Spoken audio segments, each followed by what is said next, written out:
ओम श्री गणेशाय नमः। हिंदू धर्म में सकट चौथ व्रत का विशेष महत्व है।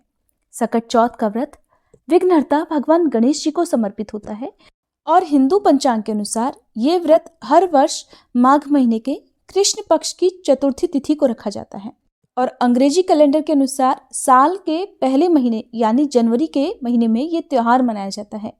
सकट चौथ व्रत को कई अन्य नामों से भी जाना जाता है। सकट चौथ को तिलकुटा चौथ, तिल चौथ, माघी चौथ, संकष्टी चतुर्थी और लंबोदर चतुर्थी आदि नामों से जाना जाता है। इस व्रत को महिलाएं अपने परिवार की सुख समृद्धि और संपन्नता के लिए रखती हैं। विघ्नहर्ता भगवान गणेश की कृपा पाने के लिए भी इस व्रत को रखा जाता है। चतुर्थी तिथि भगवान गणेश जी को समर्पित होती है और सकट चौथ के दिन तिलों का विशेष महत्व होता है। इस दिन विघ्नहर्ता भगवान गणेश जी को तिल और गुड़ का भोग लगाकर प्रसाद रूप में ग्रहण भी किया जाता है।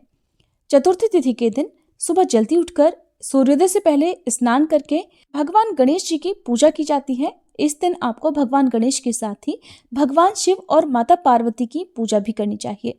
इस व्रत को महिलाएं निर्जल और निराहार रहकर रखती हैं। शाम को चंद्र देवता को अर्घ्य देने के बाद ही ये व्रत पूर्ण माना जाता है। इस व्रत को करने से सभी प्रकार के दुख दूर होते हैं और मनोकामनाएं पूर्ण होती हैं। इस दिन सभी भक्तों को तिल और गुड़ का सेवन जरूर करना चाहिए, लेकिन व्रती लोगों को मूली का सेवन भूले से भी नहीं करना चाहिए। आज के दिन दान में तिल, गुड़ और गर्म वस्त्रों का दान करना बहुत ही शुभ फलदायी माना जाता है। तो अब आपको बताते हैं साल 2024 में सकट चौथ कब है, व्रत कब रखना है और व्रत पारणा का मुहूर्त क्या रहेगा। 29 जनवरी सोमवार को इस बार सकट चौथ यानी कि संकष्टी चतुर्थी है। इसी दिन सकट चौथ का व्रत रखा जाएगा। व्रत सुबह से लेकर रात को चंद्रोदय तक रहता है। रात के समय चंद्र देवता को अर्घ्य देने के बाद ही व्रत खोलना चाहिए, नहीं तो व्रत अधूरा माना जाता है। चतुर्थी तिथि प्रारंभ होगी 29 जनवरी सोमवार की सुबह 6:12 से और समाप्त होगी 30 जनवरी मंगलवार की सुबह 8:54 पर। अब जानिए इस दिन रहने वाले शुभ और अशुभ मुहूर्तों के बारे में। तो सोमवार के दिन सूर्योदय होगा सुबह 7:12 पर, सूर्यास्त होगा शाम 6:07 पर। ब्रह्म मुहूर्त का समय रहेगा सुबह 5:35 से 6:23 तक। अभिजीत मुहूर्त रहेगा दोपहर 12:17 से 1:01 तक। अमृत काल का समय रहेगा सुबह 11:44 से 1:32 तक।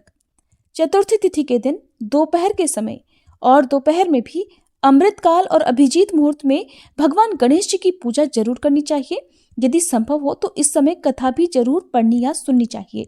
अगर आप घर से बाहर हैं, इस समय पूजा नहीं कर सकते हैं, तो आप गणेश भगवान के किसी भी मंत्र का सच्चे मन से मानसिक जाप करके भी अपनी मनोकामना पूर्ति के लिए गणपति भगवान से प्रार्थना कर सकते हैं। ऐसा करने से भी आपकी मनोकामना पूर्ण हो जाएगी और आपके जीवन में जो भी दुख है वो भी गणेश भगवान की कृपा से दूर हो जाएंगे।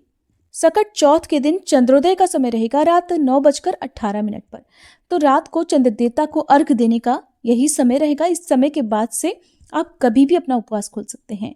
आपको राहुकाल के समय का भी ध्यान रखना है, जो कि सुबह 7:30 से 9 बजे तक रहेगा। और मान्यताओं के अनुसार राहुकाल के समय में आपको किसी भी प्रकार का कोई भी नया काम प्रारंभ नहीं करना चाहिए।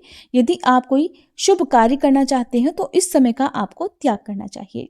सकट चौथ की संपूर्ण पूजा विधि और कथा के बारे में जानने के लिए आप हमारे चैनल पर आगे आने वाली वीडियो को जरूर देखिएगा। उम्मीद है ये जानकारी आपको पसंद आई होगी।